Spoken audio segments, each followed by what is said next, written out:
is just insanely big and compact, and I got myself killed there. Of course I did.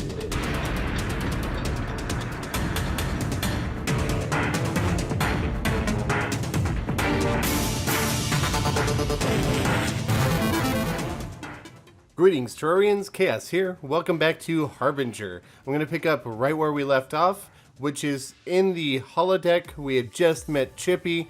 We obtained our first golden key, and as such our first crimson key. Now off to the left here we have this kind of potion mixing puzzle, and if you keep walking to the left you'll get a bunch of text telling you that the vials need to be filled, and filling the vials up to that point with the purplish fluid and then pulling the green lever is how you will unlock this door, which is currently blocked by the method I announced in the previous episode. And again, if you forget what the levels are, every time you walk in front of this book here, it'll actually inform you what they need to be filled to.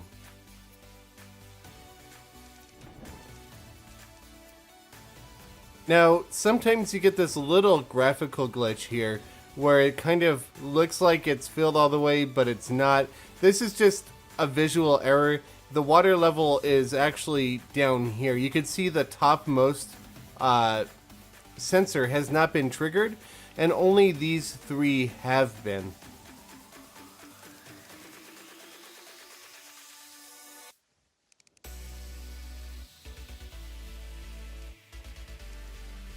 You'll see if you get the incorrect liquid amounts, levels entered, and you try to activate the mixer, nothing will happen, and it'll tell you that you need to reset it. You pull the lever on the end, the red lever, it will drain everything. You just make sure that you get everything set here, 4, 3, and 5. Now, what you might be wondering is, where does the counting start? Well, you'll see we have 4 sensors here, and then plus 2 spaces, and it's out of 6. So we have 1, 2, 3, and 4 is actually this one right here. I went a little too high last time, just because I wasn't actually paying attention to what it needed to be, and I plainly just forgot. And then we have 3, which will be the first sensor, and then we have 5, which is the second to last sensor. Just like that. Again, we have the graphical error right here. It makes it look like the water is all the way up here, but it's really not. So we pull that, these drain out. It says the drain complete. This door is now open, and it wants you to grab this chalice. So when you right click on the chalice, it's going to spawn a bunch of wraiths to attack you. It's also going to allow you to proceed into the next area over here to the right. You drink this potion, which allows you to have access to the memories of the cultists, or something similar to that. The way that we managed to get the chalice puzzle to work is with furniture clipping. So if you were to check out my furniture clipping T-edit video, you get a better idea of how that works. So the next area that we're going to go down into, we don't need the chalice anymore, is just jumping into this lava area. These are bubble blocks that are holding up lava. So you'll see that if we touch one, it's going to hurt us. However, actually, I'm going to get back up top. You see the secret chest right here. And that's what, in the previous episode, we grabbed obsidian skin potions. So I'm just going to kill myself to send myself back up to the top.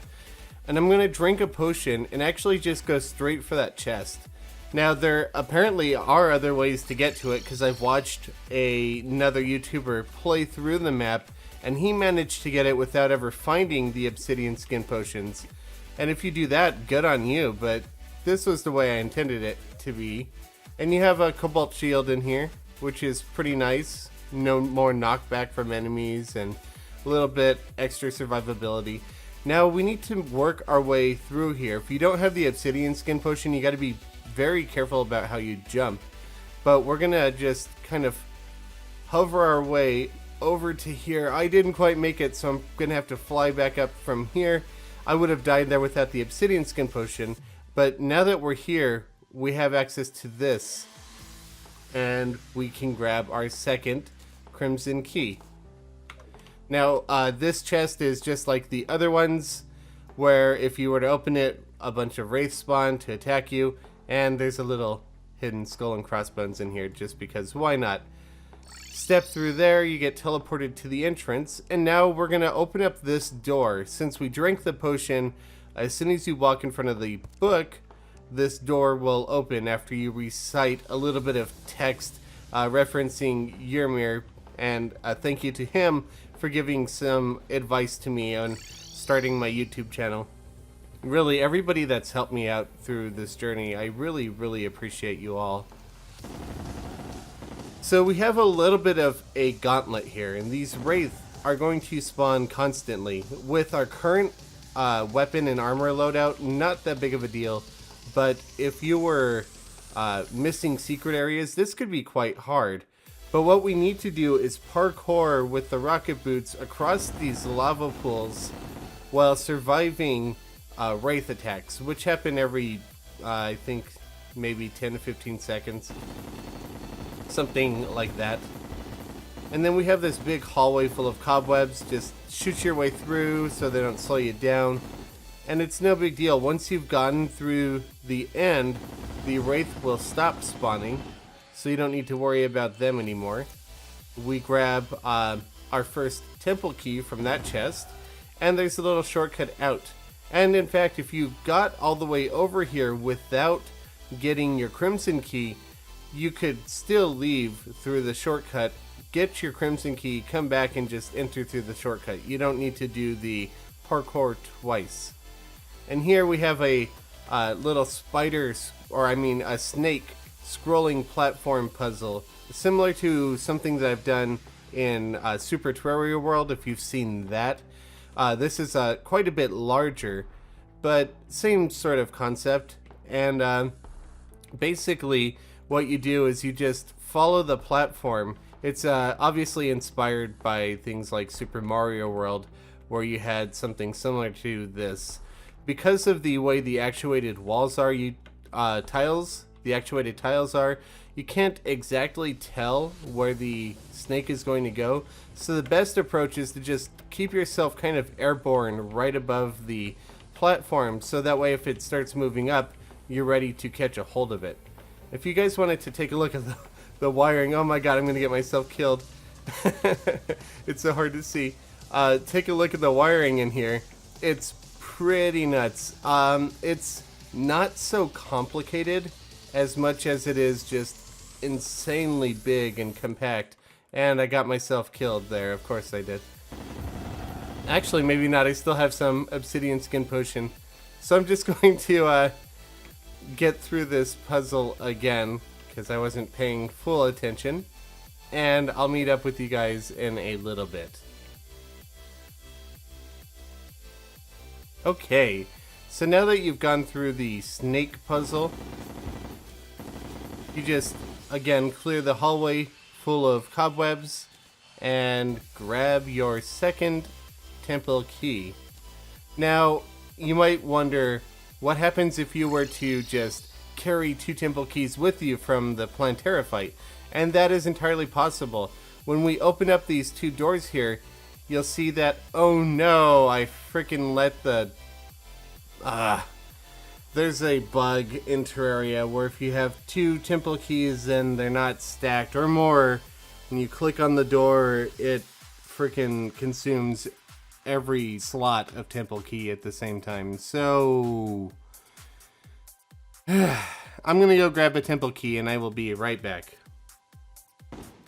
Alright, sorry about that. I have my new temple key. Yeah, that bug is killer. I forget about it, but if you guys ever have adventure maps or any other reason that you have multiple temple keys, make sure they're actually stacked and not taking up individual slots, or otherwise when you actually use one, it'll consume them all. But as I was saying, if you came in here with 2 keys from Plantera, you'll see here that it says I finally have the keys to unlock the doors. Had you just come here without getting the 2 temple keys, it'll actually say something like, oh, thank goodness that I held onto those keys from that giant plant. Something like that. So here we get grabbed by a hoik and pulled into the middle, and we have the cultists just looming over us, and we get a bit of text, a voice we hear. While that goes on, there's actually a chest hidden here, painted in shadow, where you can get Chippy's clothier set. And in fact, speaking of the devil, there's James. Plot twist, he didn't need to be saved. He was the one after you the entire time. Oh, the shaking here is actually just activating 2 points of the hoik at the same time and making it seem like the holodeck is going through an error. So you're just hoiking back really, really quick, and it's just making it look like the game within the game froze, and it shut down, had to be reboot, whatever, kicked you out, and you are back in the holodeck outside of the program. And now we just move on. So you'll see that we're back outdoors. There's actually a secret right on top of this dome over here. So we can go ahead and grab that. These diamonds will be helpful later on in the adventure, pretty soon actually. We're getting pretty close to the end. So we have here a golem, a granite golem ship, which will spawn the golems constantly. We have another one here as well. And I'm sorry for the sound of rain, because apparently rain still happens in space. So we have a golem force field blocking our path. And what we need to do is actually disable this ship on the left by shooting these red points. And you'll see whenever you shoot one, the graphics kind of get messed up and it starts spewing out smoke. You shoot more and start spewing out even more smoke.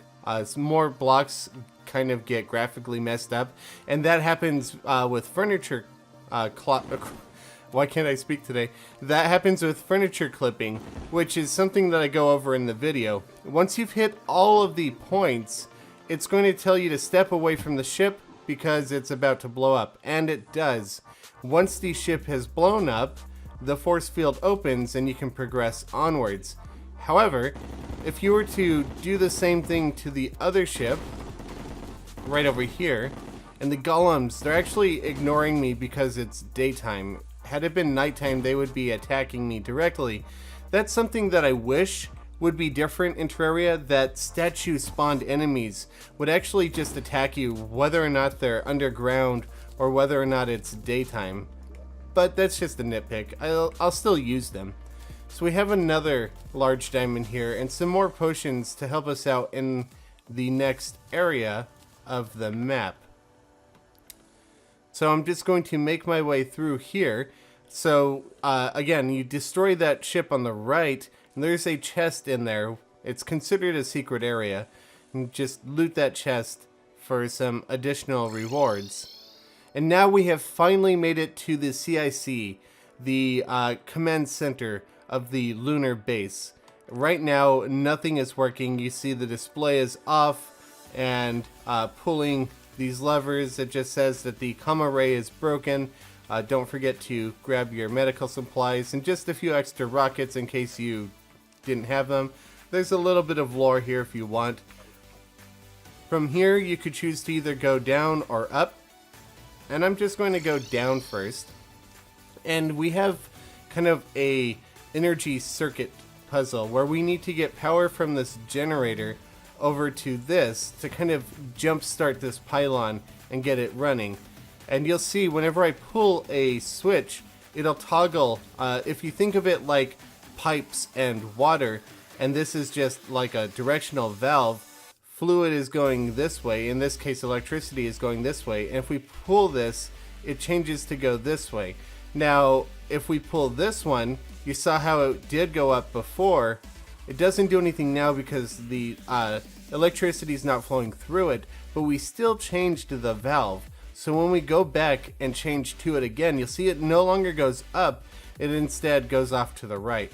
So using that kind of mechanic, we just need to figure out a way to get ourselves all the way up here and get power to this pylon.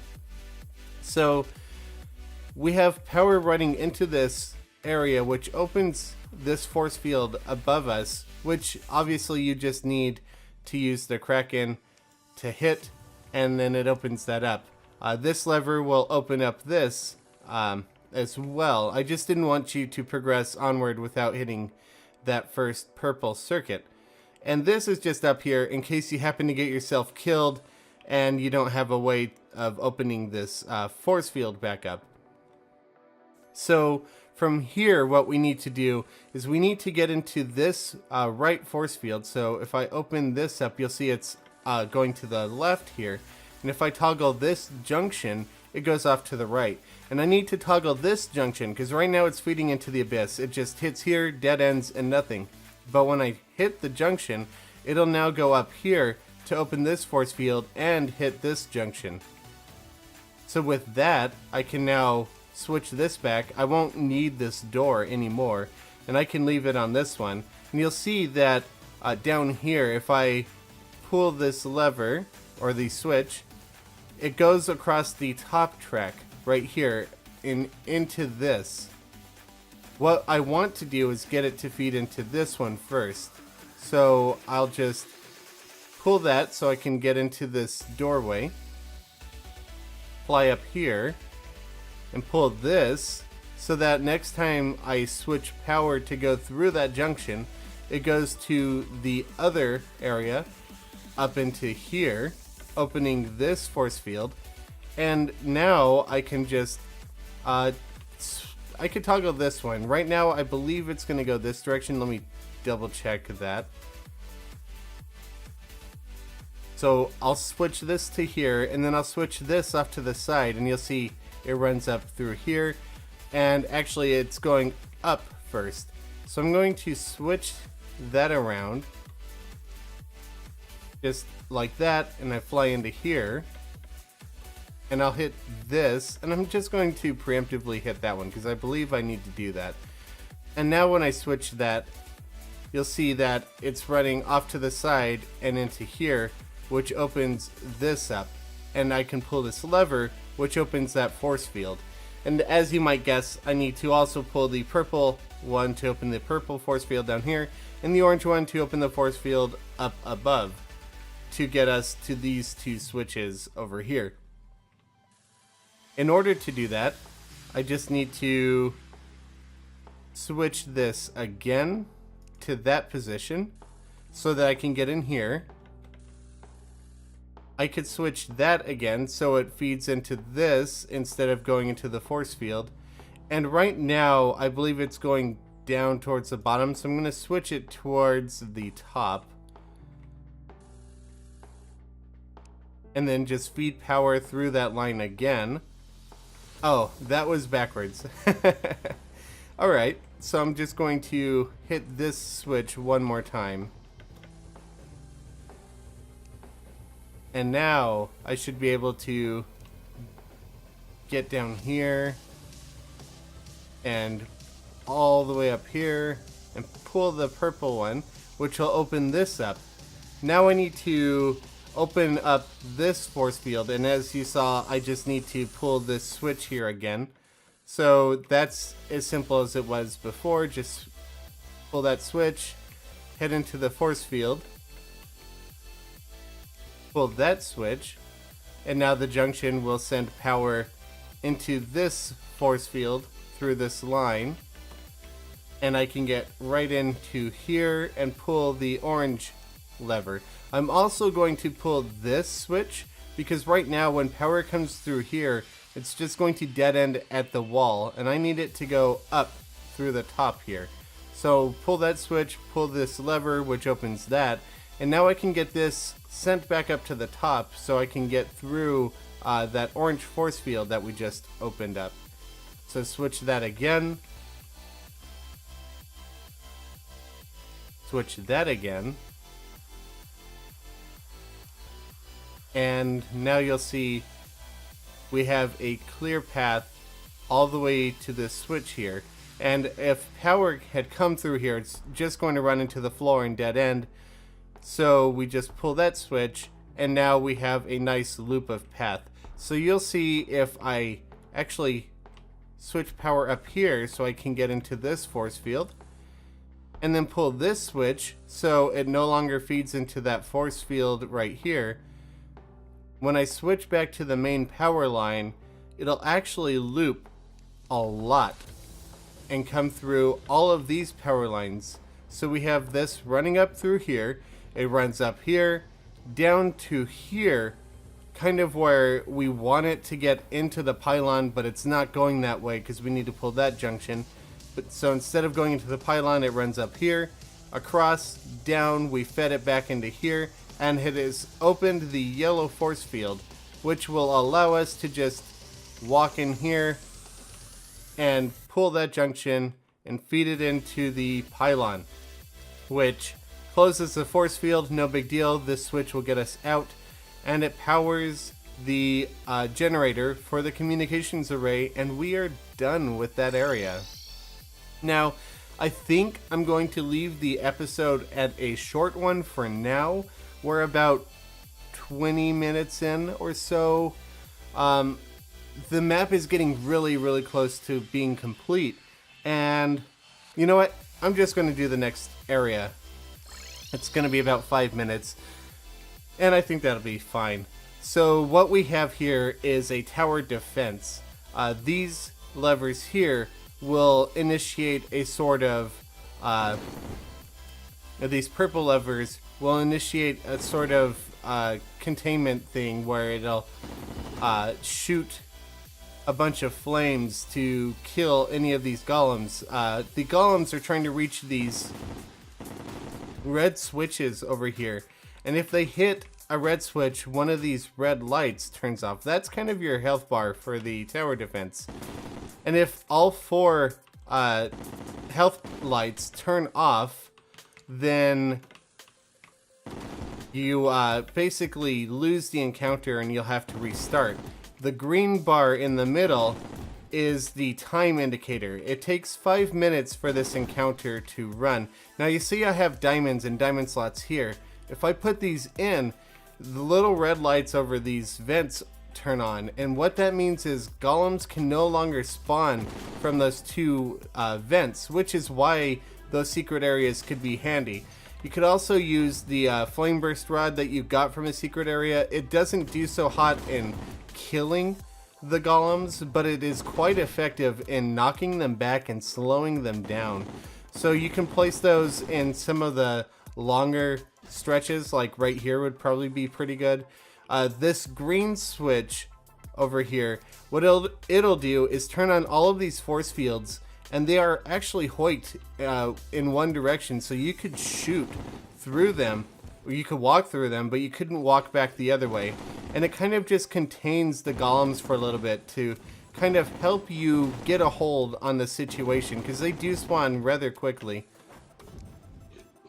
And the longer the tower defense event goes, the harder it's going to get. Also, there is an achievement for not taking a hit on any of these red pylons by the golems. So if you're able to protect it without losing any health, then you get a little bonus achievement.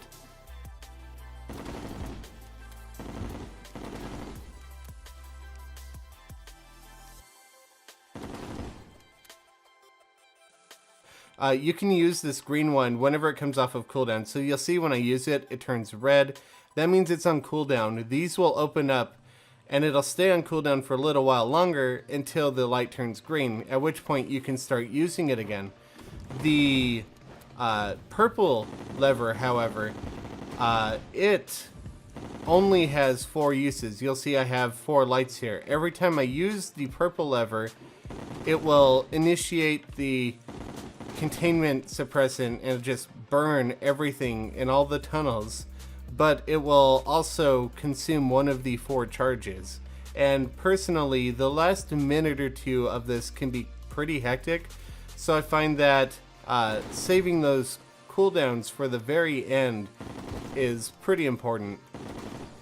Now, if you've done a really thorough job of searching all of the secret areas. If you've got the 2 gems, that makes this much easier. If you have the vortex beater, it's even easier. It's not too difficult. That said, this can be extremely challenging if you've skipped all the secret areas.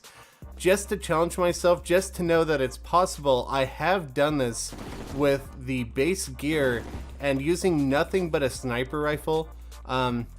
If you don't have the vortex beater, the sniper rifle will one-hit the golems, which is pretty helpful. The grenade launcher is also quite useful because you could shoot it down these spaces like this and kind of get a hold of the bottom layers, or you know, shoot down one area while you move on to kind of protect another.